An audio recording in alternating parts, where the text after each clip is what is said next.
Very pleased to have Penny Sparke here with us today. Her work has been essential, if not primary, resource for research for better homes, the exhibition on view. She's the professor of design and Vice-Chancellor at Kingston University in London.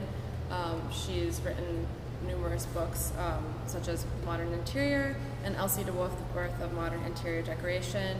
And she's also contributed to and edited countless publications. So I'm very happy to have her here. Thank you, Penny. Thank you.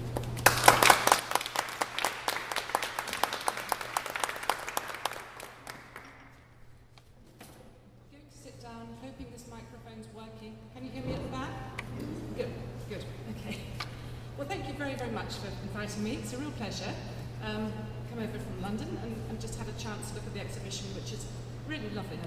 It's fantastic things here, and things that I hadn't thought about when I was preparing my talk, but I hope are going to all come together.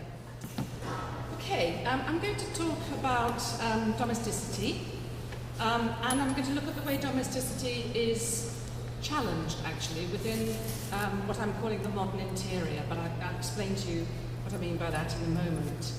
I'd like just to say a little bit about domesticity and the sort of history of it. It's formed I argue at least, in the book that I've written called The Modern Interior. It's formed in the middle of the 19th century. I'm showing you an English image here, but it could be an American one if things are not so different here. It's formed really in the context of the middle class home, in the context of industrialization, and enhanced social mobility. It's that moment where people are moving through classes. And that space, the home, performed a number of roles in this period. Primary among them, it was a comforting refuge from the world of work and commerce. So home is, if you like, the opposite of work and commerce in this period. And something called the separation of the spheres was prominent at this time. By that I mean the idea that middle-class men went out to work, and middle-class women stayed in the home. And it's something we're so used to, but it was a new phenomenon at that moment. And of course, it fell to women to take on responsibility for creating a family environment, for nurturing and educating children, and we can see a lot of that in this exhibition, so I'm very pleased that it is taking this notion of separate spheres through. And also, it fell to women to ensure that the appropriate levels of comfort and refuge were there in the home. So, the 19th century home was a highly gendered space, and that's, I suppose, my starting point, really. In addition, 19th century domesticity developed its own easily recognizable visual language, and here I'm going to refer to the slide that you can see in front of you. The spaces of the home were filled with items of comfortable, upholstered furniture, textiles on every available surface, decorations on the mantelpiece, patterned carpets, and potted plants. I'm going to come back to the potted plants in a moment. I'm very pleased to see that the potted plant reveals itself in a number of the installations here. We'll come back to that in a bit. So what you can see here is a fairly typical middle-class living space in Manchester, a northern industrialised town, city in England from the last years of the 19th century.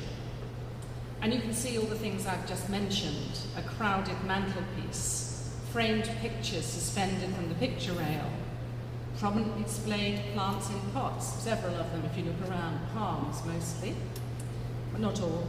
An eclectic mix of chairs arranged semi-formally around little tables, sort of conversation arrangements, and a large religious statue positioned in one corner.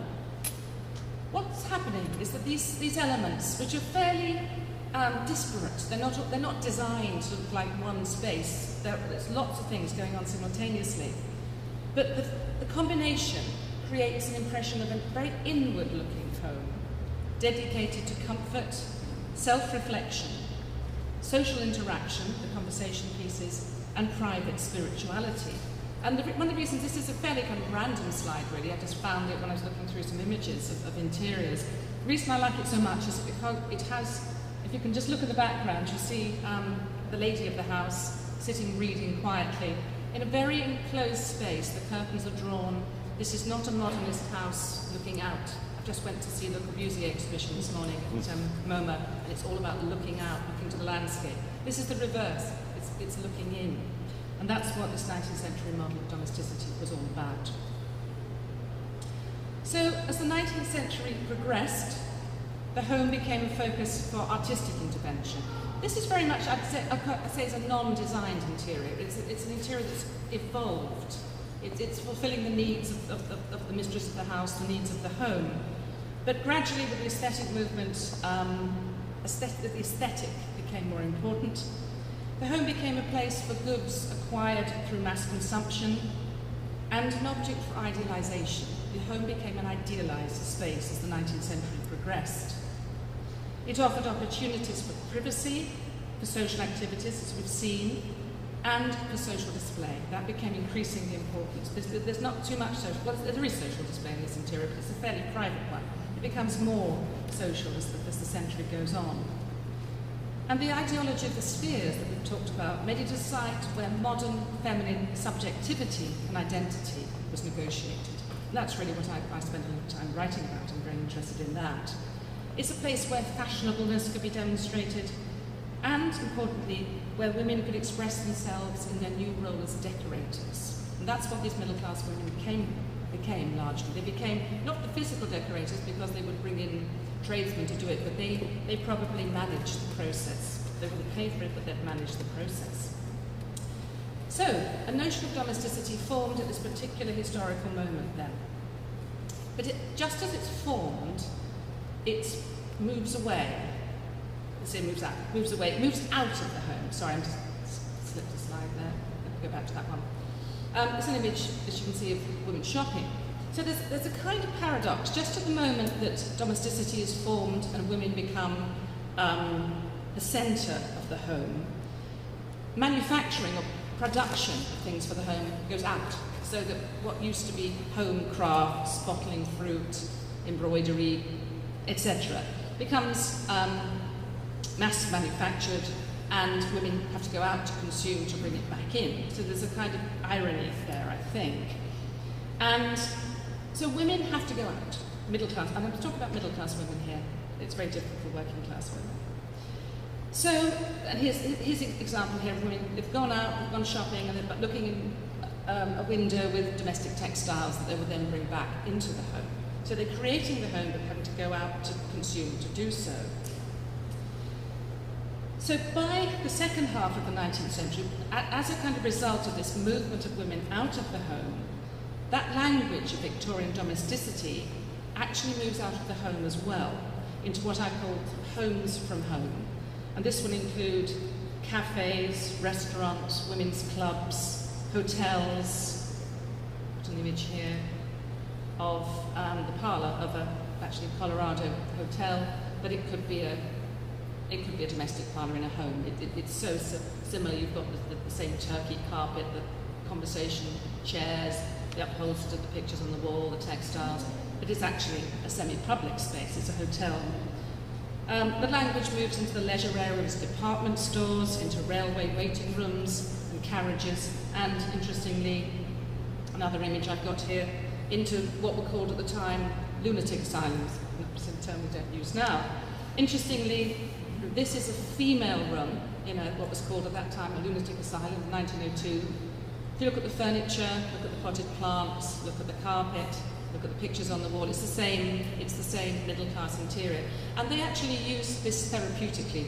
If you look at the men's room, it's much more austere, didn't have the fabrics, didn't have the potted plants. So there's a very strong gendered language going on in the home, and it's taken out of the home into places where women resided or visited outside the home. So, what's happening is just as the idea of, at the moment, where the separate spheres are established, there's a kind of challenge of the separation of the spheres because women are actually going out and the language of domesticity is also going out. And I think what happens then, and this is what I argue in the little book that I wrote called The Modern Interior, that the modern interior actually becomes defined by that crossover between the public and private spheres, by one entering the other. And I argue in that book that that just becomes increasingly the case through the 20th century and even up to today. But I'll talk about that in a little moment.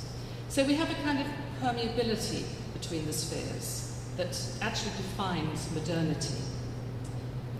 Okay, so that's a little introduction about what I'm calling domesticity. Middle class, 19th century, a visual language that became very familiar.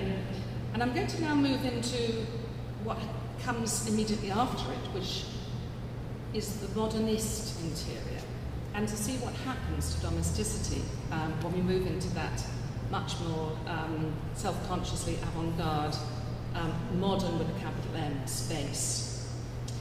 So the shift from that 19th century familiar parlour to the modernist dwelling is dramatic and highly significant.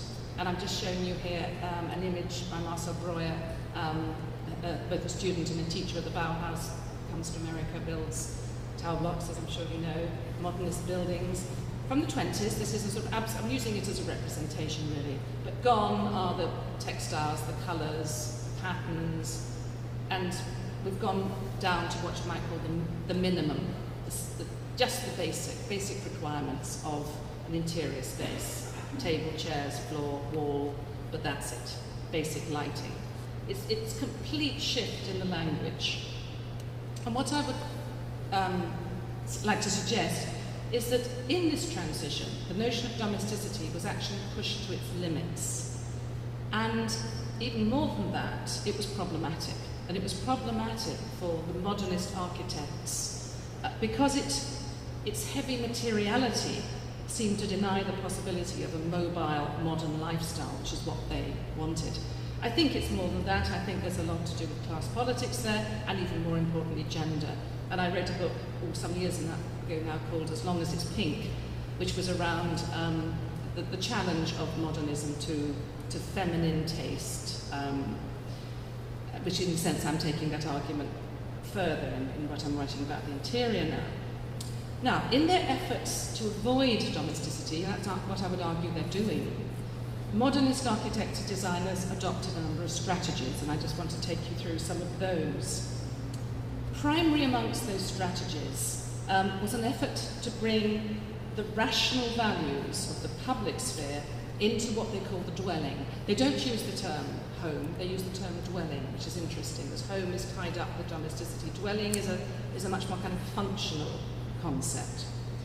And in doing that, they attempt, and it is an attempt rather than a success, I would suggest, they attempt to eradicate the notion of feminine privacy and feminine identity, and that inward-looking domesticity that I showed you right at the very beginning. It's really seriously challenged. Now I'm going to move from the home, just for a moment, into the public sphere, and look at what it was that the modernists wanted to take back into the home in order to try and challenge 19th century domesticity. Now the public sphere, modern interior, was formed also in the mid-19th century in the new inside spaces of commerce, culture, work and leisure. So if you like, this is a kind of parallel world to that of the home. Like its private domestic counterpart, which as I've shown was actually reproduced in a number of spaces where women resided or visited, but this public modern interior developed an alternative language, visuals and spatial language, which I'm going to show you actually finds its way back into the modernist dwelling. So there's a kind of movement of women and domesticity out, followed by a modernist use of the public visual language back into the modernist dwelling, which I'll explain to you more clearly through some images. So an early sign of what I'm describing as a public language, public interior language, emerged particularly in such areas as shopping arcades, exhibition halls. I'm showing you here Crystal Palace, very well-known image of Crystal, that 1851 exhibition in Hyde Park. It emerged in museums, railway stations and department stores. And I've talked about the feminine trappings of the interior spaces that borrowed domesticity, but the alternative image was the way in which a commercial space is created, defined by light, airy, neutral forms made possible by the new building technologies and new materials. And you can see here it's glass and iron, very quickly becomes glass and steel. And what this kind of interior, the way I like to think of it, it's almost as if it's, actually we're sitting in one of these spaces. It's a space that's it's a covered space. It's not an interior, it's a covered space. It's an inside rather than an interior. Interior for me has connotations of domesticity. It's almost like you've just put a roof over. That roof will protect you from the elements, protect you from, you know, the heat and cold and the rain. But it's not denying its presence in the outside. And this is so interesting because they simply left the trees on the site. So that's a sort of marker of, you know, we're not actually sort of creating something alternative to outside space, we're just simply covering a bit of outside space. So it hasn't got that aspect of interiority that I perhaps showed you in that earlier slide.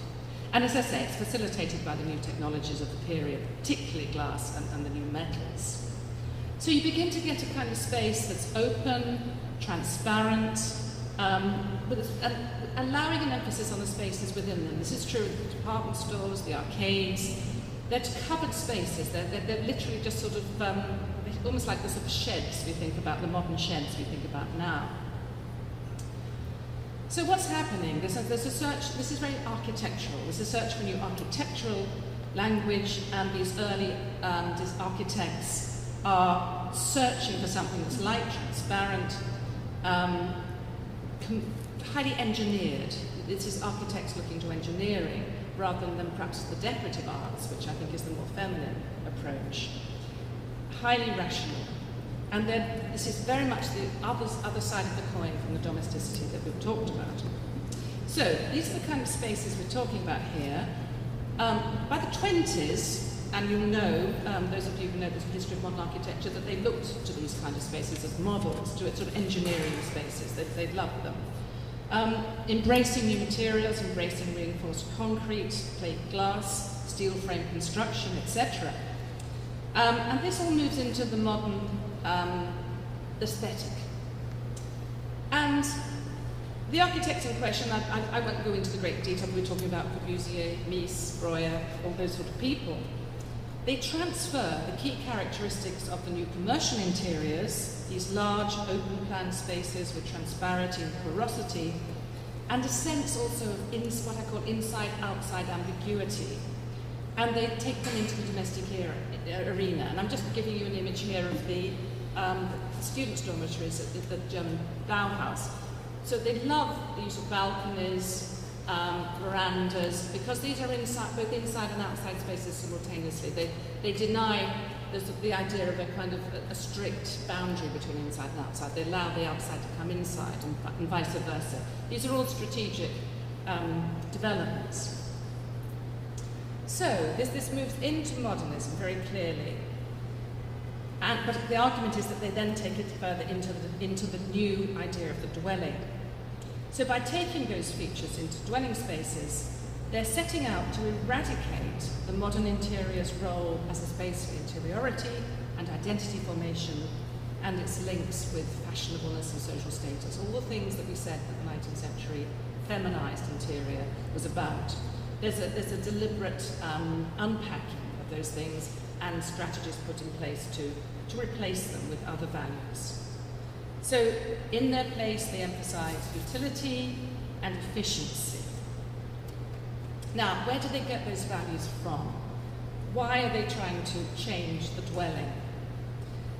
Well, they find those values in interiors of the public sphere. They find them in factories and offices, as well as in a whole range of public spaces, things like commercial kitchens and laundries. And if you read the writings of the early modernist architects, they talk at great length about how they're inspired by these kind of public spaces. And they're very much aligning themselves with the three basic principles of industrialization, which are industrialization, rationalization, and standardization. And these are all things which, again, take away from the domesticity of the 19th century interior, which was very much individualized, interiorized, and less not rational. I mean, the 19th century interior is about emotion and the psychological relationship of the inhabitant to the interior space. This is the opposite. This is trying to assert a kind of rational relationship between inhabitant and the spaces that they're within.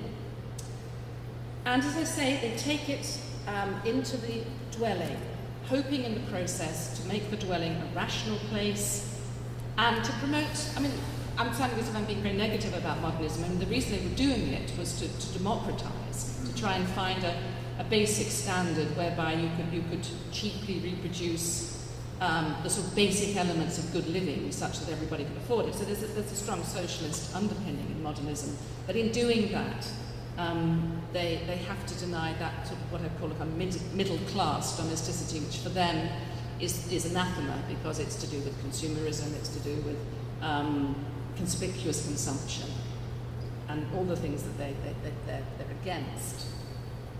So, quite a complex thing going on.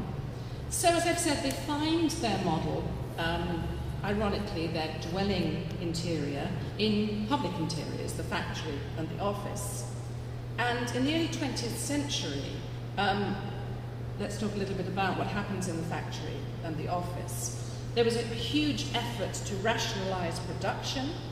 I did have an image of a Model T Ford factory, but for some reason, because I did mine on a PC and this is a Mac, it didn't like it. But imagine a Model T being produced as well.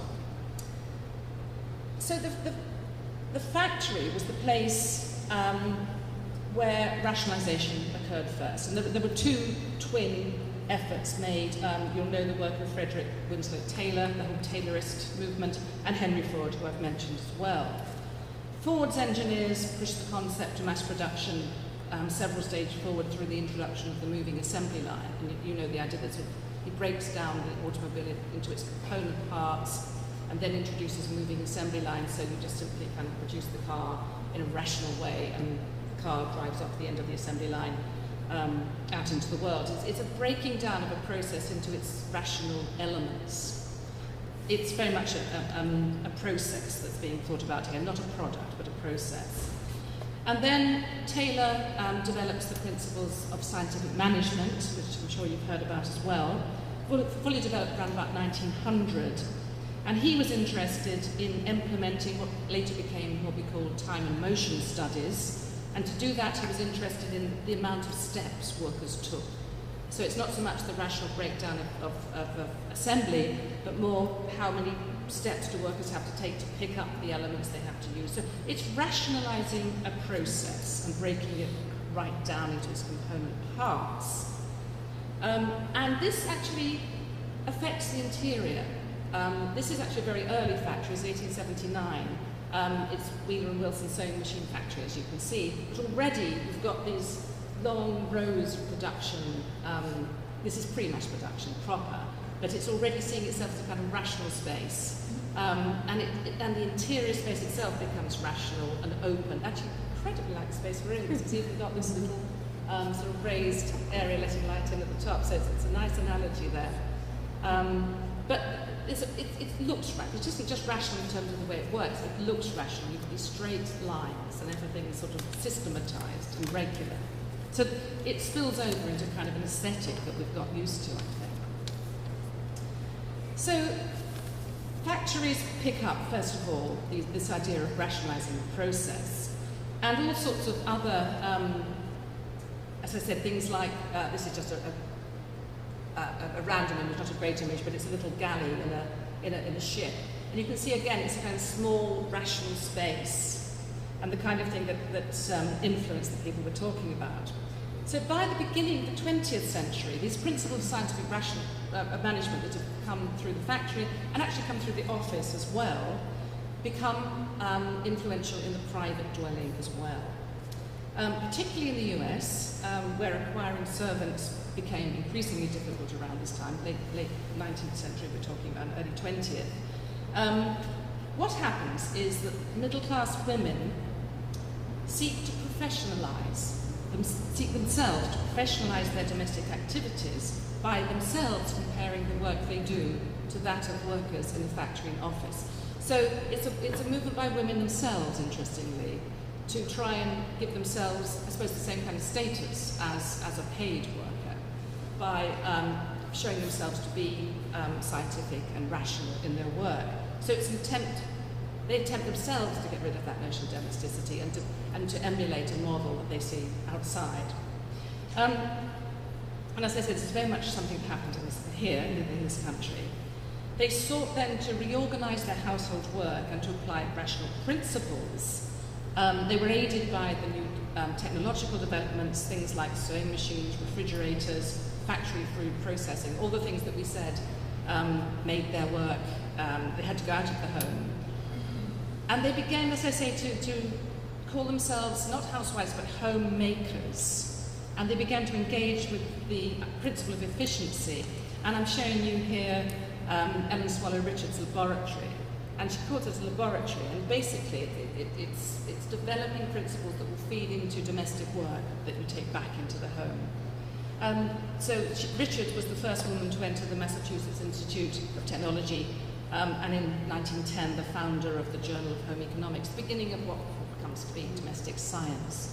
And it's coming from women trying to emulate, as I say, the notion of production in the factory. Okay, I'm going to go straight into talking now about someone called Christine Frederick, who I'm sure you've heard about. But she picks up this idea of the efficient home, picking it up from Richards and others. 1912, she becomes the household editor of Ladies' Home Journal and starts to publish a series of articles in that journal, which then become a book a couple of years later called The New Housekeeping. And this is a book that describes the effect of scientific management in the domestic area. And she picks up from what I described as Taylorism, which is the idea of step saving, or doing your job as efficiently as possible by involving the least possible steps in the home. And she focuses on the kitchen, not surprisingly, because that's where you'd expect rational thinking to take place first. It doesn't limit itself to the kitchen, but it starts there. An image here of a badly organised kitchen. It's badly organised because the little dots are the steps taken. So the amount of time she walks across the kitchen to reach the sink, the refrigerator, the oven, it's disorganised. She's walking far too far, as opposed to this well-organised kitchen, where she's walking much less, and things are grouped in functional clusters. And essentially, she saw the kitchen as having two main functions. One was the preparation and the serving of food, and the second was the clearing up afterwards and putting things away back into the storage. And you can see at the bottom left is the washing up and restoring. Top right is the modern preparation of the food. I've got a lovely image of her sitting on a stool. Oh, that's a shame. Sorry, this is distorted, this one's right. I think if you just ignore the patterns on the right, look at the bit on the left, you can see her, she's sitting, sorry, she's squashed up, she should be elongated out, but I think you can see her just about well enough. She's sitting on a stool, and this is very interesting, that these early rational kitchen people didn't stand in the kitchen, they believed it was much more effective to sit, which is probably true. And of course, if you sat, you couldn't have cabinets beneath you, in front of you. You had to have open spaces, so you can see this open space beneath this area here. This is the little bottom left-hand corner bit where she has a trolley in front of her. Can you just see this little trolley with the dirty washing? It's on wheels. She would wheel that in, put it next to her, wash it up, put it on to dry next to her, and then stack it on those open shelves at the back. And she believed in open shelving because if you had to open doors, it took too long. So it's a quick dung, wash up, finish, store. So this is early thinking about taking the factory process into the kitchen. I think what's interesting here, there's very little, I think there's no aesthetic consideration here. This is not does this kitchen look good, it's does this kitchen do its job. And this kind of housewife would be secreted at the back of the house in a small laboratory kitchen. Nobody would see her. She would just go in there, be dressed up with her scientific laboratory gear, and get on with it. It's not a social kitchen, it's a kitchen of work, it's where work goes on. Okay, so in her well-organised spaces, the steps are minimal, and as I say, she relegates the kitchen to the back of the house, and it becomes this kind of laboratory. Sorry, it's such a squished image, but I think you can see it well enough. I just want to take you through what happens to Christine Fredericks' kitchen, because it becomes the modern kitchen. And it has a huge effect on the evolution of the modern kitchen, this thinking, basically. Her ideas are translated into German and French in the 1920s, and she's hugely influential on the modernist kitchen. And this is an example of a kitchen designed at the Bauhaus. It's called the Haus am Horn, and it uses Frederick's principles. It's designed by two people called Georg Mucke and Adolf Meyer, and it's built as part of an exhibition in 1923. It had a workbench in it and a stool for the housewife in line with Frederick's recommendations. However, it went further, adding eye-level cupboards with doors. And the reason why doors come in at this point is it's less to do with the fact that it looks good. It's more that the obsession with dust is becoming strong by this time, and the idea of dust being linked to tuberculosis. So you closed off these cupboards now for fear of accumulation of dust. So again, a kind of a rational principle rather than an aesthetic one. And something that I love is that little row of pots with different spices, flour, sugar. I mean, we're very familiar with these sort of things. But it's part of that rationalisation that you separate your things into different containers and label them. It's almost like kind of, I don't know, sort of botanical specimens or something. It's that rational categorisation of objects which is very much at the bottom of this. Frederick had a German equivalent, somebody called Erna Meyer, who wrote a book in 1926 called The New Housekeeping. So this idea is not just a sort of random one-off effort. It's very much emulated by others. And I've got a couple more examples. This is a book, sorry, it's not a very great image, but on the right-hand side you can see the kitchen that Meyer worked on together with a Dutch architect called J.G.P. Oud in a kitchen that was designed in the late 20s for the Siedlung in Stuttgart. And again, it's a kitchen along the principles of Frederick, with open shelving, a stool, and a workbench. Inevitably, this rational approach impacted most strongly in the areas of the house dedicated to work rather than leisure. So the kitchen, as it goes into the bathroom, the laundry, it manifests itself there. And I think what happens essentially is it focuses, as I say, on kind of process rather than appearance, but gradually in the hands of the modernists it becomes an aesthetic. So that we're now familiar with this look of the early modern kitchen as a visual approach, rather than perhaps understanding what underpinned it. And that notion of simplification, rationalisation that comes through the kitchen does enter the home more generally, such that you begin to see the living room and the other rooms taking it on board as well. So it does enter the rest of the house. Say a little bit about Le Corbusier. So moving into European modernism, talking a little bit about how it's picked up, these principles are picked up.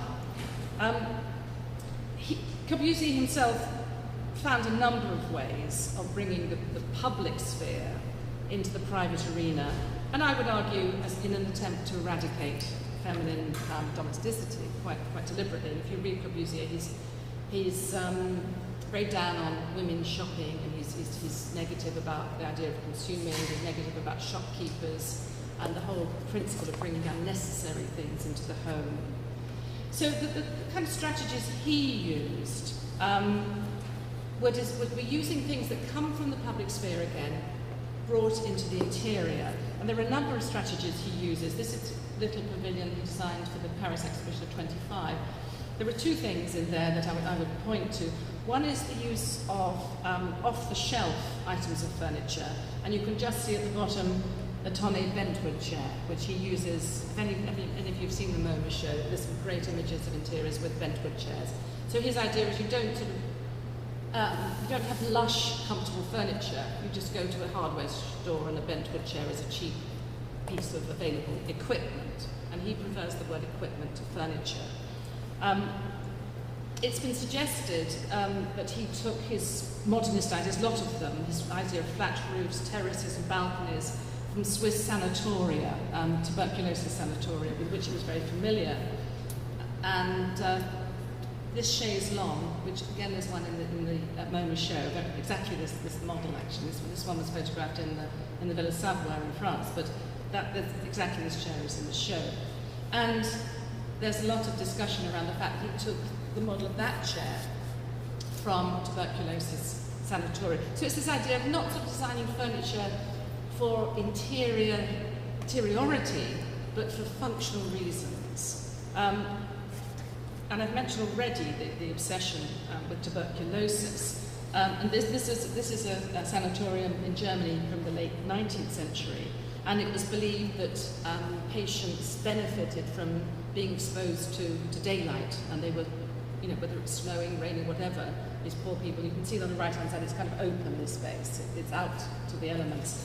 And they would be exposed to the weather for 2 hours in the belief that this would cure them. I'm not sure if it did or it didn't, but it was certainly a belief.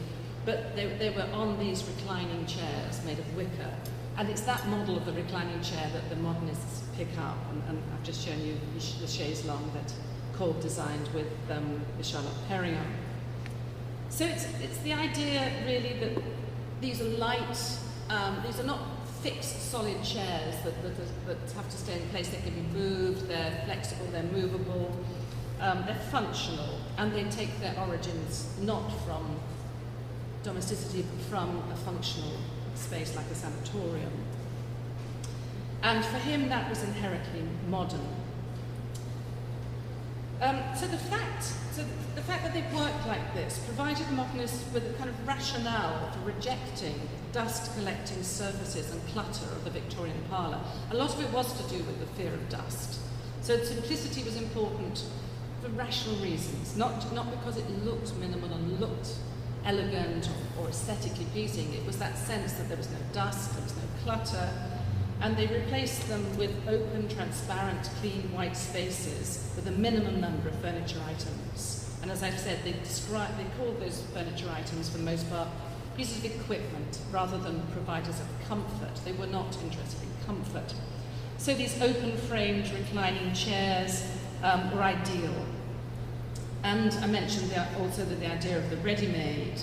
And another chair that Corbusier was very, very commonly used was this little leather chair, and he took that from the men's club. That was the male club armchair. So again, a kind of masculinized chair.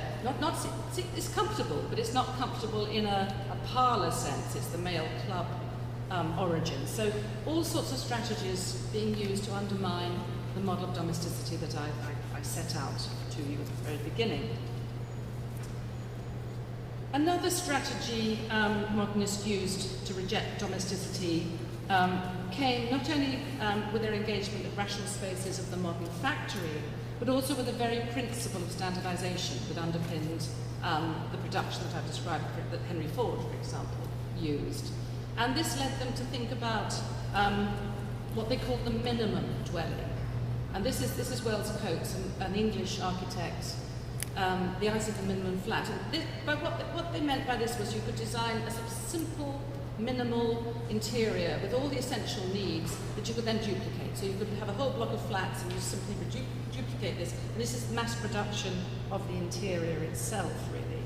And taking the idea of a kind of prototype and then reproducing it. So again, a kind of rational idea. And I think this confirms the modernist desire to minimise the presence of that 19th century domesticity and of feminine domestic consumption. So the architectural modernists then set out to standardise furniture, individual furniture items, and the interior as a whole, as far as that was feasible. And that latter idea was most easily achieved in the new large-scale utilitarian spaces, the places like open plan offices, hotel kitchens, works canteens, student halls. They particularly like those kind of spaces because they could standardise them and have a kind of sort of neutral uniformity. This is just one example. It's a staff canteen, as you can see, at a Dutch department store of 1925. It's set out almost like a kind of, I don't know, a kind of monastery, these sort of long trestle tables every sat up with standardised white crockery. And that was very much the idealised interior that you would also have in a home.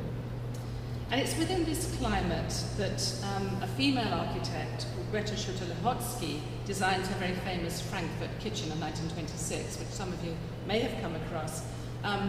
It's much discussed because it was reproduced in huge numbers.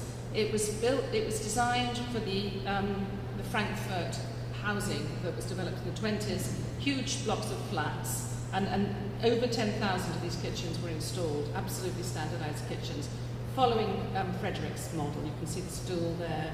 And it's interesting, sorry, it's not in colour, this image, but there is a colour introduced into it, which is a kind of bluey grey colour. And actually, she justified the use of that colour as saying it's one that flies, didn't like. So even to the point of colour being explained rationally, rather than just because it looks nice. Okay, from as early as 1925, Marcel Breuer, who we talked about before, the Bauhaus-trained architect and designer, had understood the potential of tubular steel, having encountered it through his bicycle, and he saw it as a way of transforming heavy furniture, the bulky kind of sofas and padded armchairs of 19th century domesticity, into a kind of skeletal version. And I'm sure you're all very familiar with the sort of tubular steel furniture, but again, it's a kind of denial of that heavy, comfortable domesticity, and the establishment of a kind of interior in which space is continuous, space is not interrupted. It's a different model of the interior, which is space, as I said, space defined. If you think back to that Manchester interior, that it was not about space, it was about stuff, it was about things, it was about masses of things in a space, which were about identity formation and social behaviour and personality. But if you see interior space, you kind of neutralise it and you take away those characteristics. So tubular steel provides you with a comfortable-ish armchair. It's not uncomfortable, but it doesn't disturb the space. So I think all these things add up to the same intentions, really. And then just to show you how widespread that use of tubular steel becomes, there's Mies in his cantilever chair of 28, using his tubular steel. And then we move on later with Mrs. Rain sitting in a chair that she and her husband Charles designed in 56. The idea of the chair as skeleton rather than the chair as heavy, comfortable object. All part of this idea to disturb heavy domesticity. So in contrast to Corbusier using off-the-shelf items, this kind of bentwood chair, modernists begin to design their own furniture, to create the kind of spaces that they want, the kind of dwellings that they want, which are, as I say, space-focused rather than artifact-focused. Okay, so what I've done is set out a kind of argument that the modernists were uncomfortable with 19th century domesticity, which they saw, I think, as feminine, that they created an alternative dwelling space, which was rationally conceived and which employed a number of strategies to try and eradicate domesticity. I want to now sort of turn that on its head a little bit, because the work that I'm undertaking at the moment, this was this kind of argument I put forward a few years back. I'm interested actually in arguing that within that denial of domesticity, there were continuities actually, that there were some remnants in 19th century domesticity that remain. Now whether they remain intentionally or whether they remain by default, I'm not entirely sure. I'm just going to talk a little bit about continuity rather than disruption. But just before I do that, I just want to show you a few interiors that were not happily dwelled in. I think you probably know the museums at Savoy. Madame Savoy rarely went. It was mostly left empty.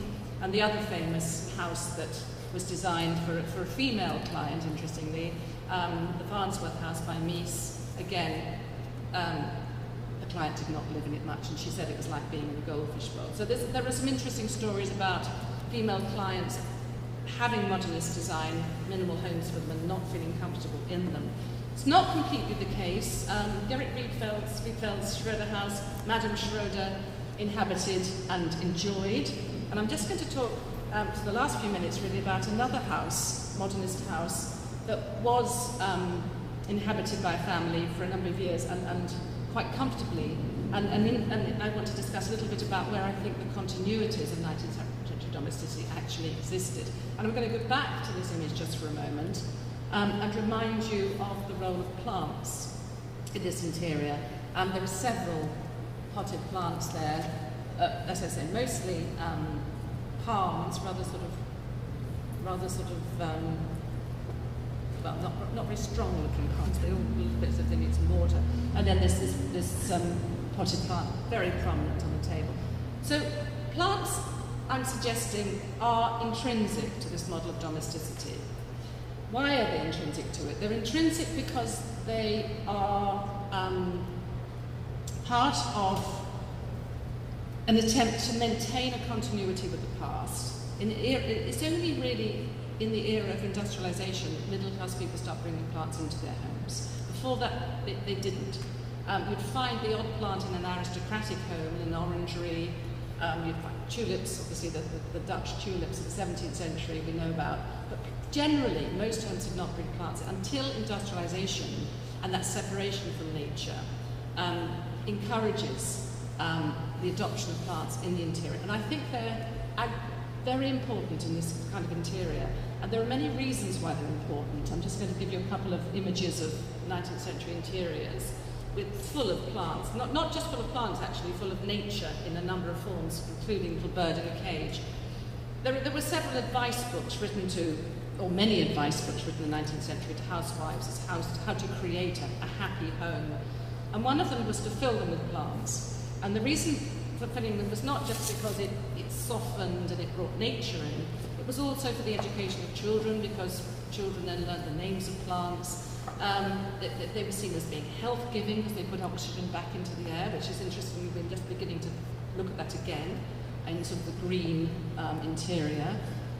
They were seen as company. There were books that described them as plants being company for the ailing, the aged, the widowed, etc. So they were culturally quite embedded in these interiors. As I said, they're not just superficial, last-minute softeners, I think. They actually had a cultural role.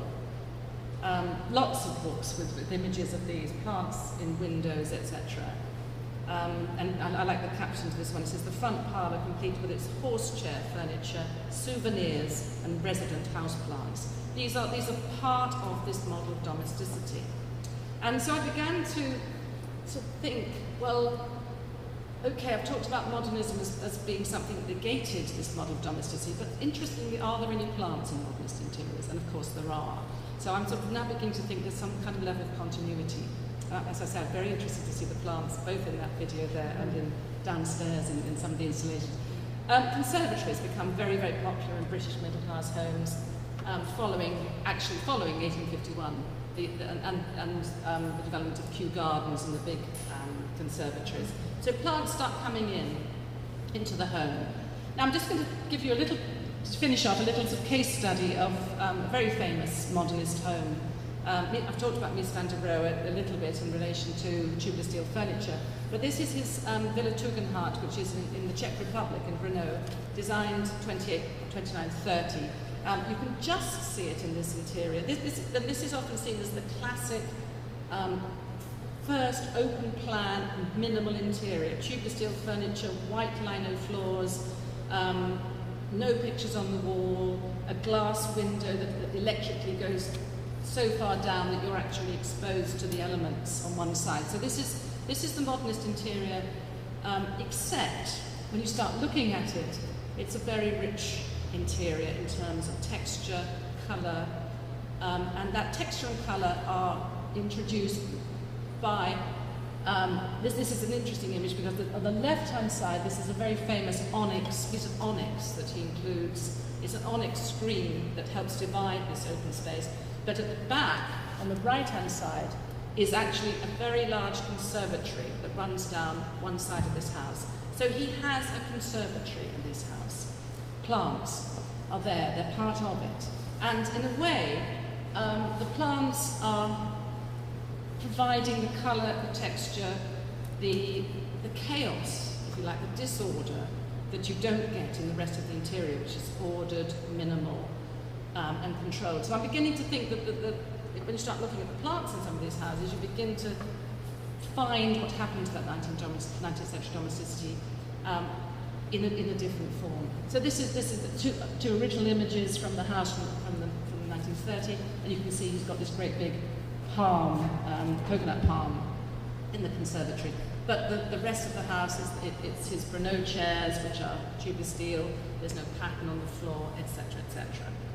So, and this is a contemporary image of the house.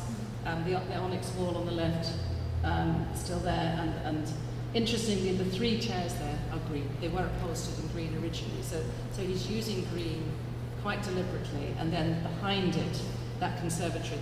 But the reason he puts a conservatory on the end of the house is to create an ambiguity between inside and outside. So there's a layering between inside, conservatory, landscape, and it's a sort of a kind of porosity between nature and culture, I'm suggesting. This is inside the conservatory. Very rich, full of palms, full of ferns, full of a sort of water feature. So, are we a long way from 19th century domesticity? Are we not?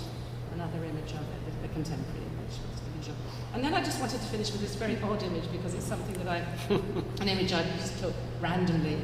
And it's really showing you what I think is the sort of determined continuity of 19th century domesticity. This is a shopping mall with the steel, the glass of late modernism. And then in the middle of it you find this little haven, and you find the same kind of Persian rug that you find in those early, you find some comfy chairs, and you find a potted plant. And it's the sort of vestigial language of 19th century domesticity. It doesn't go away. And as I said, this is a kind of random image. So my argument really is that it's still with us, we still have it. But it's deeply embedded in our psyche. But it exists within this kind of modernist interior. Okay, I'm going to stop at that point. I hope I've sort of raised a few issues and maybe there's some discussion that we can have following on from. Thank you very much.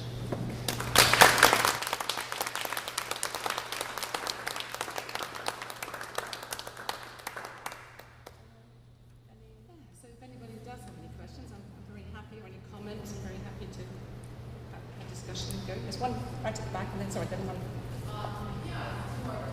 Interesting there. Yeah. How in Russia and Belarus, Sorry, they have to shout. there's a comment Yes. about how in Russia and Belarus are very superstitious with having plants in the home. Uh-huh. But, so I'm thinking on the one hand, your arguments will go up, but on the other hand, it does because they have these jobs to act as their second homes, and almost they're even more domestic in essence because they are the garden, the farm, they escape the city, they go to their jobs. So it really is, I mean, we go get back to your argument very well, but how a whole separate home feels much more about the soul, about more feminine or feminized in that way we described tonight. Yeah. So you have an alternative. Right. Yeah. Thank you. That's a nice comment. Yes. So you had a question, Liz, here? Yeah, I've spent a lot of time looking at the work of early modernist architects, but I haven't really read much about what they thought, or read their writings about what they thought. And I was just sort of thinking about the whole agenda of creating the dwelling versus the home, the machine for living. And I wondered if somewhere in there, we're talking about men primarily, with very few exceptions. What was their vision of women? I mean, did they create a machine for living with the utopian sense that women would be freed up from the shackles of domesticity and be freed up to be peers? Or were they just obsessed with their own sense of the aesthetic of process, the aesthetic of efficiency? Yeah, I would say the latter. Yeah, I would say that. Yeah. It's very, the only comments that, I mean, I've read a lot of writings, obviously, by early modernists, and they don't talk about women very much, and they don't talk about people very much, because they see that the inhabitant is a kind of abstraction, really. And the photographs rarely have people in them. Very rarely, yeah. very rarely. And it's, you know, there's a good side to that as well, because it's a kind of socialist belief that, you know, the inhabitant is a kind of neutral, passive figure, and therefore, but they have everything provided for them in the modernist interior, everything they need, it's all there. So there's a kind of benign element in it. I don't want to suggest it's totally depersonalized, but no individualism. There's no interest in the particularity of the inhabitant, and the gender is not really there. My feeling is that, I mean, the Rational Kitchen is approved of, so the idea of the laboratory kitchen is fine, so women are kind of back of the house doing what they have to do. There's nothing really that suggests that's anything other than a good thing, but it's certainly not seen as a liberating space for women. There's no sense but of that. I've always thought sort of ironically that this is sort of mixed up with my own political thinking, but the kind of mass production of appliances that created ease in the 1950s in terms of domestic life was a continuation of this sense of the home being a machine of efficiency. A mechanical space. But it ultimately, you know, kind of, and it was all about, it was all perpetrated by a male corporate structure, but in the end it actually served to, you know, not initiate or create freedom in the household, but it certainly didn't hurt in terms of helping the evolving pureness of the Absolutely. sexes. Yeah, I mean, there's been a lot written by women mostly about the labour-saving device. Of course, it's not a labour-saving device, it's something that keeps you in the kitchen to spend more time using it. So there's a lot of paradoxes there, and as you say, it's the corporate impulsion to keep producing more products that will perform new tasks.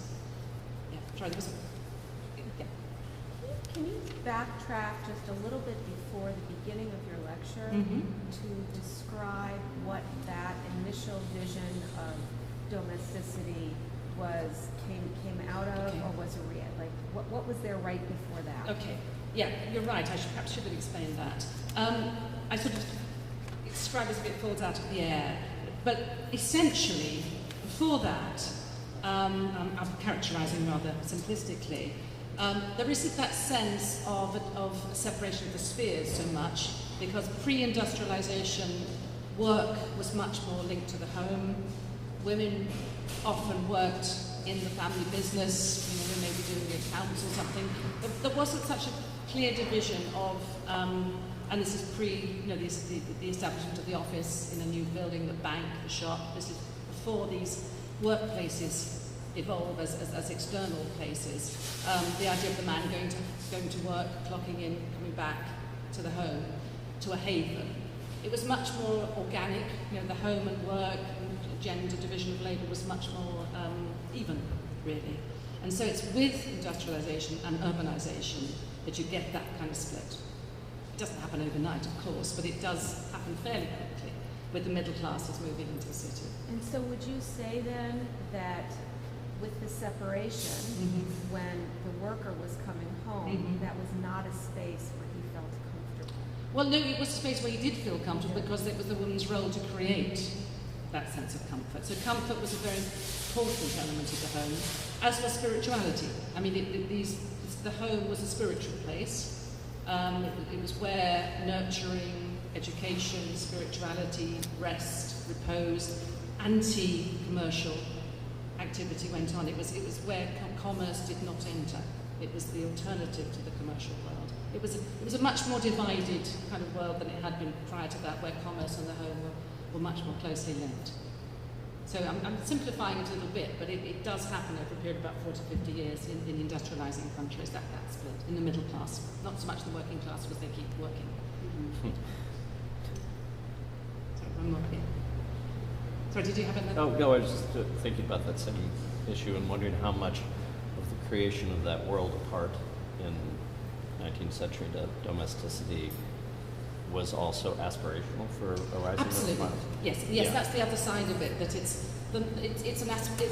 I said social mobility was at the core. Right. And so all the values that you're finding in those interiors, they're not all aspirational because they're partly about privacy and individualization, but the aspirational is the social side, and the values are coming from, it's trickled down. It's trickled down stuff, aristocratic. Hence the plants in the house, really, because the aristocrat had an orangery, so we have a potted palm. And if we can't afford a potted palm, we'll have a fern because you can go and dig that up yourself. So you're right, there's a kind of hugely aspirational side. Yeah.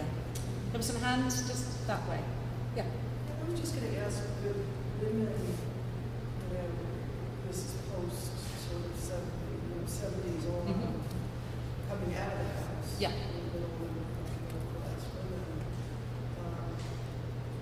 But still having this, somewhat this need for domesticity. Mm-hmm. I mean, have you seen really, basically blending of these two? Have you seen? See the blending of these two, where you have more women that are half domesticity and have the work as well. Kind of the corporate world that are, looking for. Well, that's the dream, but I'm not sure. I don't think we can have it all. But you haven't seen that, It's an interesting one. The whole history of kind of women's, activity to be equal post 1945. They go back in the home in the 50s after the war. Women go back in the home, and there's a huge period of enhanced domesticity through the 50s. And then, of course, that's broken in the 60s with women going into the workplace.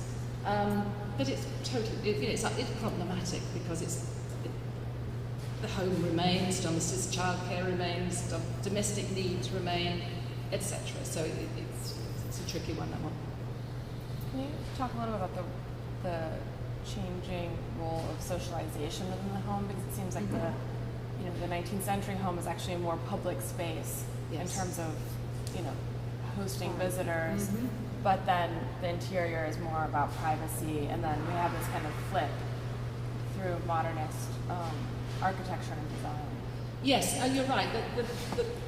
The original image I showed, it's interesting because it's quite complex, because there are places for privacy and places for public display in the 19th century home.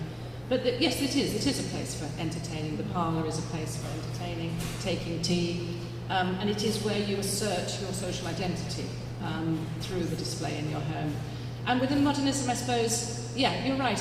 It's complicated because there's a class story, obviously, and some social classes entertain more than others. But certainly, the woman in the modernist home is in the laboratory at the back and not really doing much social stuff. But then the open plan kitchen comes in, and the idea of the hostess housewife comes in, so she's wearing her glamorous dress under her apron, and the thing comes merged again. So it goes in and out, you're quite right. But then it becomes, I suppose, it's an interesting one now, isn't it? People will eat out more and perhaps not entertain as much at home. It goes in and out, you're right. And the housewife goes in and out with it as her sense of responsibility as hostess comes and goes. Definitely. Some other hands I missed. Oh yes, right at the back.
Nice point, very nice. Yes, I think that thing about Paul bringing his club chair into the house is so interesting. Yes, it's fine because it's really a man's club chair. It's not really a domestic chair. Were there any famous women who were part of the modern? Well, there was, of course, there were female modernists. I mean, Eileen Gray is very prominent. But you look at their work and there's a lot of textile and there's a lot of... The domesticity is there, even if they're using tubular steel and things. There's the way they arrange things and the way they use things, there's a different feel to it very often. Thank you so much, There's one everyone. more, sorry. Oh, wait, sorry. Have to shout, acoustics about it.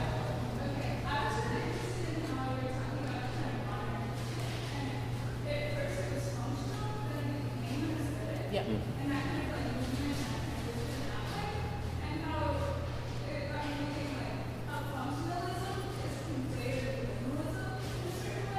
Yes.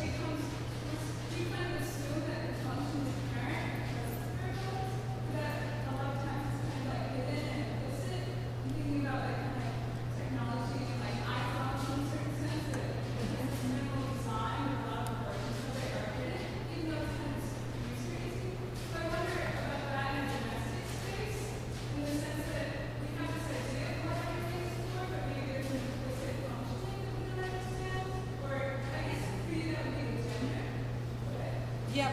So you're interested in what I was saying about this, sort of what starts off as a kind of functional process becomes an aestheticized phenomenon. Yeah, I think that's what's happened. I think minimalism, that's exactly what it is, and I think it's complicated minimalism because there's a huge psychological side to it, but it is because we're a visual society and we read things visually now, stylistically. That move from something being abstract becoming visually defined is very quick in our culture, I think. Yeah. Hope I answered your question. Couldn't quite hear. Thank you, everyone. Thank you. Thank you.